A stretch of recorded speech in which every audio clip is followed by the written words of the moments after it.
রাজদূত ব্যায়ামাগার ও লিও ক্লাবের উদ্যোগে রক্তদান শিবির। শ্রী শ্রী শ্যামা পূজা ও আরাধনা উপলক্ষে রবিবার কাঁথির রাজদূত ব্যায়ামাগার ও কাঁথির লিও ক্লাবের পরিচালনায় রক্তদান শিবির অনুষ্ঠিত হয়। শিবিরের উদ্বোধন করেন ব্যায়ামাগারের সহ সভাপতি ও আইনজীবী রামকৃষ্ণ পণ্ডা। শিবিরের অন্যান্যদের মধ্যে উপস্থিত ছিলেন ডক্টর অনুতোষ পট্টনায়ক, লিও ক্লাবের সভাপতি অনিক গিরি প্রমুখ।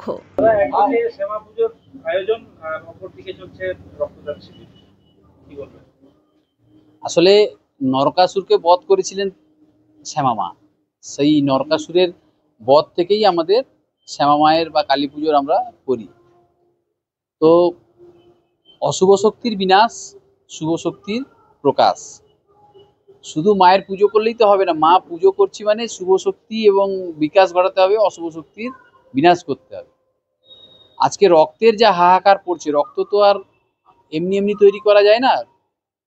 ফলে আমাদের শরীর থেকেই যেটা তৈরি হয় সেটাই অপর মানুষের বাঁচানোর জন্য হয়। এখন তো ব্লাড ডোনেশন ক্যাম্প, শুধু ব্লাড 4 ভাবে, একজন যদি কেউ ব্লাড দেন তাহলে 4 জন উপকৃত হবেন। একজন যদি কেউ ব্লাড দেয় তাহলে 4টা মানুষের প্রাণ বাঁচানো, এটা তো বড় শুভ কাজ।